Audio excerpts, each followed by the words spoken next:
Nous allons donc écouter la parole et l'enseignement. Nous sommes à l'enseignement numéro 23 pour aujourd'hui, concernant le sujet qui parle de celui qui ose dire qu'il est Dieu. Il a remplacé le bouc, le bélier et le taureau, qui étaient destinés pour l'expiation des péchés des enfants d'Israël, selon Lévitique 16. Dans Lévitique 16, nous voyons donc les béliers, les boucs et les taureaux pour l'expiation des péchés des enfants d'Israël, une fois chaque année. Et c'est ce schéma que nous allons vous enseigner en ce moment. En fait, j'ai déjà donné cet enseignement, mais je le rappelle aujourd'hui. Cette situation contredit directement la parole du Père Yahva, le Dieu d'Abraham, selon Deutéronome 4.2. Ne rajoutez rien et ne retranchez rien aux paroles.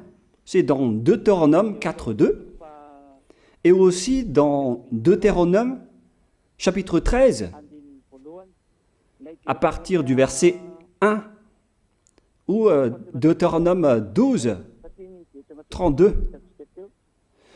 Nous allons donc lire maintenant Deutéronome 12, 32, car nous avons déjà vu autrefois le Deutéronome 4.2. Donc dans Deutéronome 12, 32, vous observerez et vous mettrez en pratique toutes les choses que je vous ordonne. Vous n'y ajouterez rien et vous n'en retrancherez rien. Voilà donc dans le Deutéronome 12, 32. Et dans Deutéronome 4.2, je vais répéter, Deutéronome 4.2, vous n'ajouterez rien à ce que je vous prescris et vous n'en retrancherez rien, mais vous observerez les commandements de Yahva, votre Dieu, tels que je vous les prescris. Cette parole précise bien alors que il ne faut pas rajouter ni retrancher les paroles que je vous ai données. De quelles paroles parle-t-on? Nous allons lire Lévitique chapitre 16 pour voir quelles sont les lois d'expiation des péchés pour les enfants d'Israël. Les voilà. C'est dans Lévitique chapitre 16, verset 3 d'abord, pour commencer. Voilà donc ce qu'on ne doit pas changer, alors que nous avons tous su, nous avons tous vu qu'ils les ont remplacés par Jésus ou Jesus. Ce n'est pas une diffamation, nous le voyons tous. Alors que chacun réfléchisse. Lévitique chapitre 16, verset 3. Voici de quelle manière Aaron entrera dans le sanctuaire. Il prendra un jeune taureau pour le sacrifice d'expiation et un bélier pour l'holocauste. Voilà, nous le voyons tous clairement, cette parole. Il existe donc le fait d'apporter un jeune taureau pour le sacrifice d'expiation, ainsi qu'un bélier pour l'holocauste. Verset 5. Il recevra de l'assemblée des enfants d'Israël 2 boucs pour le sacrifice d'expiation et un bélier pour l'holocauste. C'est-à-dire, en même temps, il y a un sacrifice de taureau, de bélier et de bouc. Lévitique chapitre 16, toujours, mais dans le verset 34. Ce sera pour vous une loi perpétuelle. Voilà. Il se fera une fois chaque année l'expiation pour les enfants d'Israël à cause de leurs péchés. Nous sommes déjà au verset 34 pour information. Verset 34. Voilà. Ce sera pour vous une loi perpétuelle. Quelle est cette loi perpétuelle?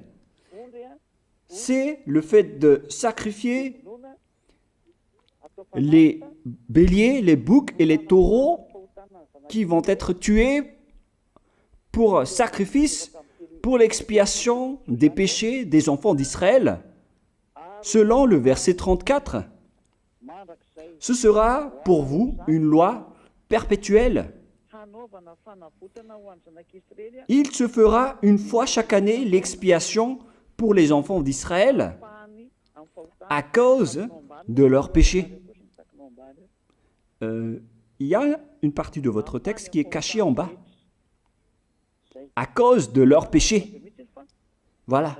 Ici, donc, c'est bien clair que l'expiation du péché qui se fait une fois chaque année pour les enfants d'Israël, qu'on ne peut ni ajouter ni retrancher, ce sont les sacrifices des béliers, de taureaux et de boucs. On ne peut pas changer cela. On ne peut pas les remplacer en Jésus ou en Jesus. C'est une loi perpétuelle. Donc, si vous observez les 10 commandements, vous devez apporter des sacrifices de taureaux, de béliers et de boucs si vous voulez être expié de vos péchés. Voilà le schéma.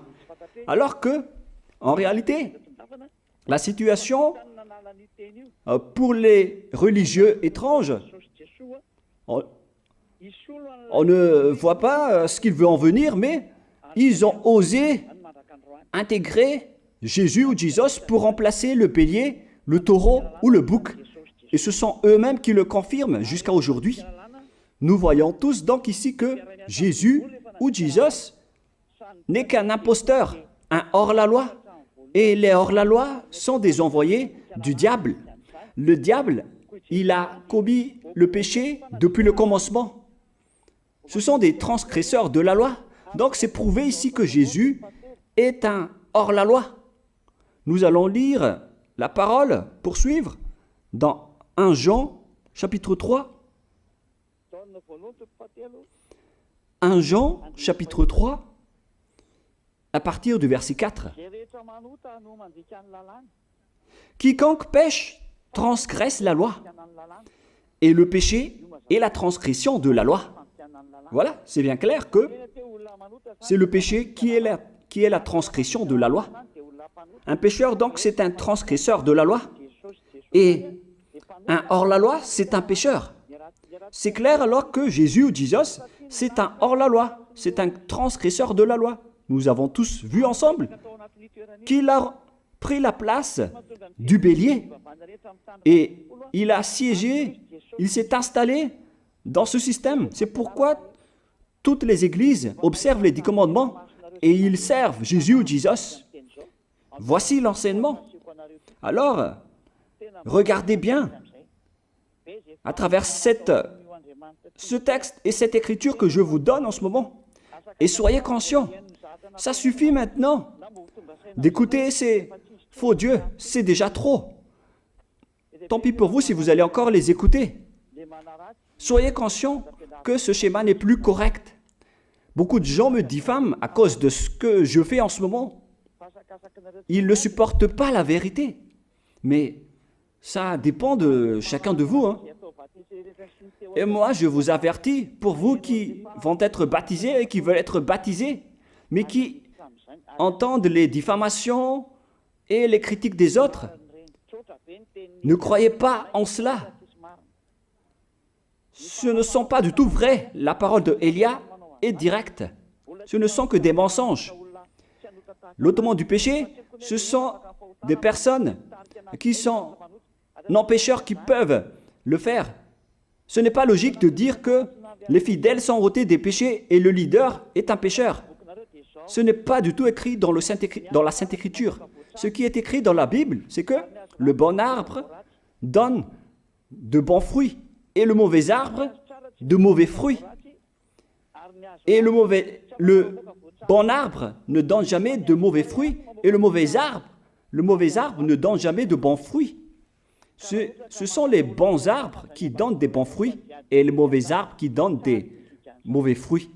Et donc, si l'ambassadeur de Yahushua, Zedia Elia, a produit des personnes qui ne pêchent plus, alors il est bon, il est une bonne personne. Il n'a jamais fait aucun mal, même pas le moindre mal. Voilà donc la leçon pour vous, car dans le cadre de ce baptême qui va arriver, il y a beaucoup de diffamation et de critiques. Donc je vous conseille de ne pas écouter cela, car ce n'est pas du tout la vérité. Ils font ça juste pour diffamer et blâmer la bonté de Yahushua, alors ne les suivez pas. Donc là, on voit bien que ce n'est pas de la diffamation. Nous avons tous vu ensemble. Je vous ai donné la parole. On a tous écouté et vu ensemble. On a jugé ensemble. Est-ce que ce Jésus ou Jésus a fait la vérité? Est-ce qu'il a dit la vérité ou pas? Si nous avons vu le livre de Moshe, venant du Dieu d'Abraham, qui a dit « Ne rajoutez pas et ne retranchez pas à ma parole ». Nous avons vu alors que ils ont remplacé par ce Jésus ou Jésus les sacrifices d'expiation du péché, en disant après que c'est ce dernier qui ôte les péchés. Ce n'est pas du tout vrai. Celui qui peut ôter les péchés selon les 10 commandements, c'est le bélier, ou bien le taureau, ainsi que le bouc. Ce sont ces bêtes qui peuvent ôter les péchés. Quelle est alors la raison pour laquelle les religieux sont entrés dans ce mauvais schéma? Car c'est vraiment un schéma qui transgresse la loi. Car ils ont contré bêtement le livre du Lévitique chapitre 16. Ils l'ont contré bêtement, directement. Et après, ils ont remplacé par leur faux Dieu. Un faux Dieu car c'est directement ce livre qui ôte les péchés. Alors que nous voyons tous que personne ne le pratique plus. Si les 10 commandements, si les prêtres et les pasteurs pratiquent bien les 10 commandements, alors ils doivent la parole du vrai Dieu, le Dieu d'Abraham.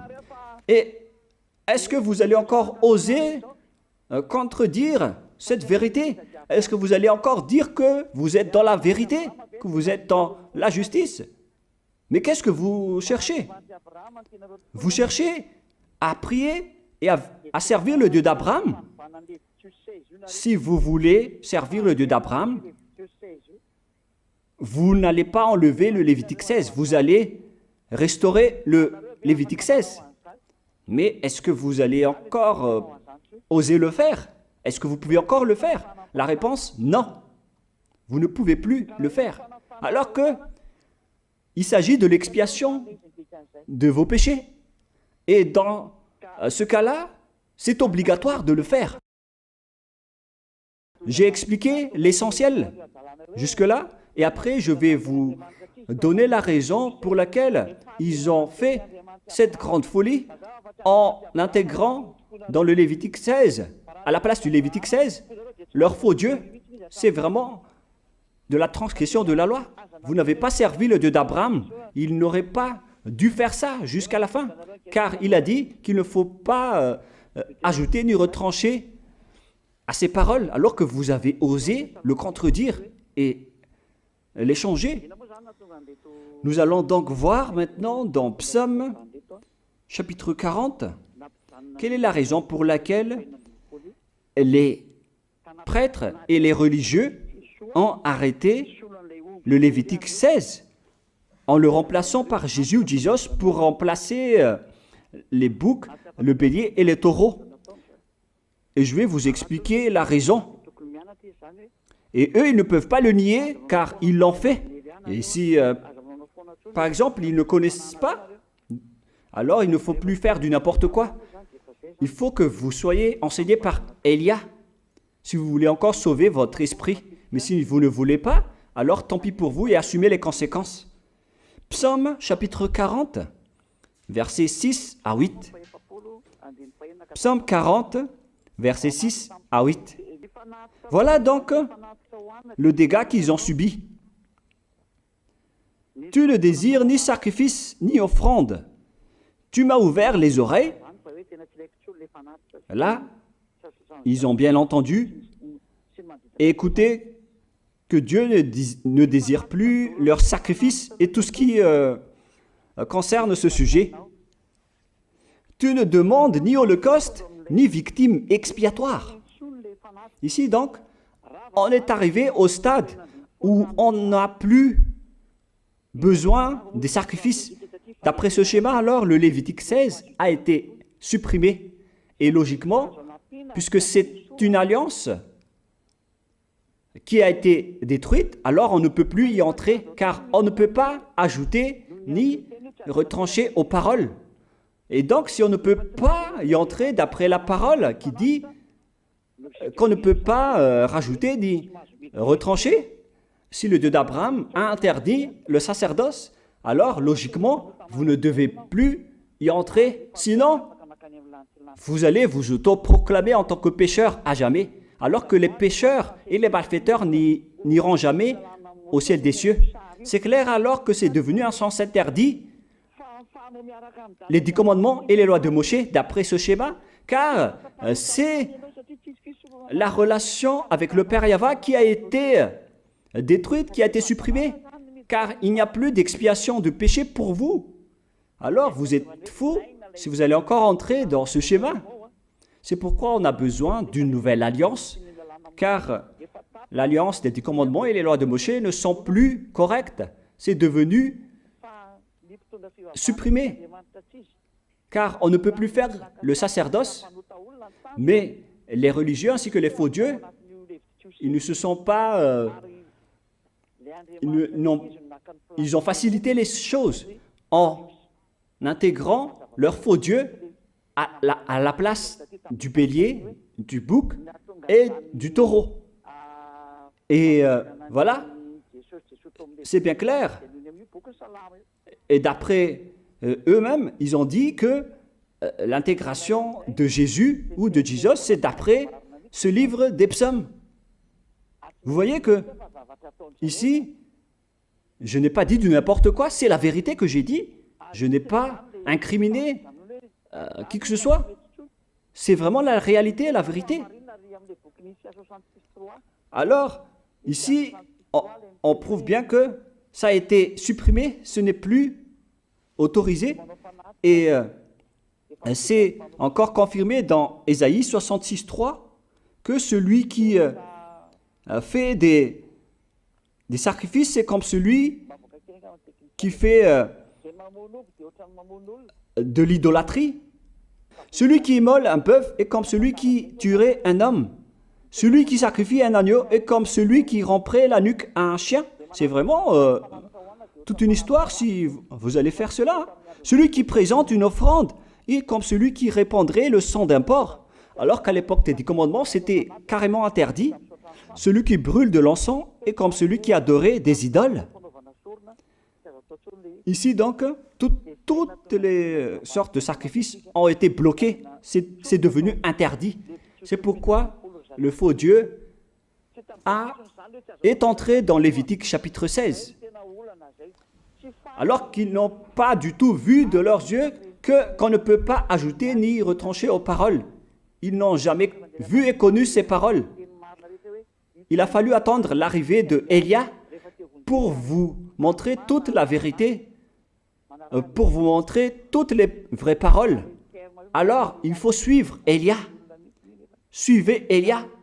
Et c'est ce terme qui dit de suivre Élia que les gens ne supportent pas du tout. Mais qu'est-ce que je vais dire d'autre? Je vais vous dire de suivre qui? Alors que vous êtes tous pécheurs.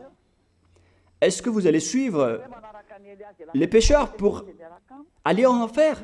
Vaut mieux suivre Élia, car ceux qui l'ont suivi ne pêchent plus. C'est quoi le problème? Si c'est de la jalousie, alors vous n'êtes pas du tout sage. Mais si vous êtes sage, vous devrez être content en m'écoutant. Si vous cherchez ce Dieu d'Abraham, vous devez être très content en dansant à la maison en disant « Merci Élia, voilà ce que j'attendais ». Au lieu de dire des colères et de la haine, moi je vous donne de la parole de l'amour pour vous sauver. Alors sachez bien écouter. Et après, ils l'ont continué dans 40, verset 7 maintenant.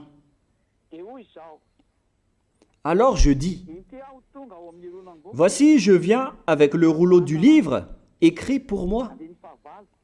Verset 8, je veux faire ta volonté, mon Dieu, et ta loi est au fond de mon cœur. Et eux, ils ont pris cette parole en disant que nous avons vu ce terme de rouleau du livre. Et directement, ils ont dit que on doit intégrer dans les 10 commandements le Fils du Très-Haut qui s'appelle Yahushua. Ils l'ont intégré dans les 10 commandements. Pour vous qui sont dans le mauvais sens, vous l'appelez Jésus. Vous avez intégré dans les 10 commandements votre Jésus, mais Yahushua n'entrera jamais là-dedans car c'est vraiment interdit, c'est un tabou. Le sens du rouleau du livre que Yahushua a parlé ici, c'est qu'on parle de son histoire dans le Sefer Torah juif. C'est-à-dire que le Sefer Torah juif a parlé de lui. Nous allons lire la parole à ce sujet. En parlant du rouleau du livre, ce n'est pas qu'il est entré dans le Lévitique 16. Non, c'est un tabou, c'est interdit. Mais il a parlé de son histoire. En parlant du rouleau du livre, nous allons lire la parole concernée à ce sujet. Selon Luc, chapitre 24, verset 44. Luc 24, 44. Puis il leur dit, « C'est là ce que je vous disais lorsque j'étais encore avec vous,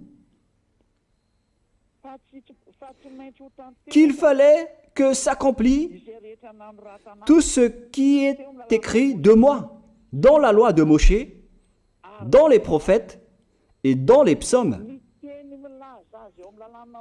Toutes les paroles qui parlent de lui dans la loi de Moïse, dans les prophètes et dans les psaumes. C'est ça qu'on parle ici. Mais il n'a jamais dit qu'il va remplacer le Lévitique 16.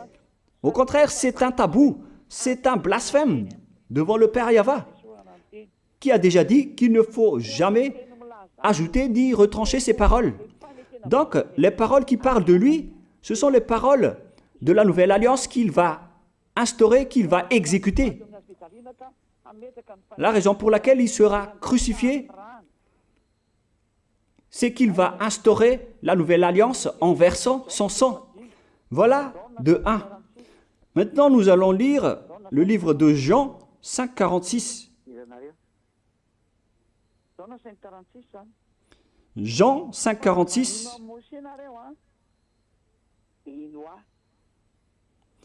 Alors, car si vous croyez en Moshe, vous me croiriez aussi, parce qu'il a écrit de moi. Il a écrit à propos de Yahushua. C'est pourquoi on parle du rouleau de livre qui a écrit pour lui. Et Moshe aussi a participé à son histoire en parlant de lui. Mais ce n'est pas que on a supprimé le Lévitique 16 en remplaçant par le Fils du Très-Haut. Non, ce n'est pas du tout cela. Il y a beaucoup de paroles qui a parlé de lui depuis les lois de Moshe, depuis les prophètes et depuis les psaumes. C'est pour ça qu'on parle du rouleau du livre qui a écrit à propos de lui. Mais ce n'est pas que vous allez supprimer le Lévitique 16 en le remplaçant par le Fils du Très-Haut. C'est vraiment une abomination de votre part.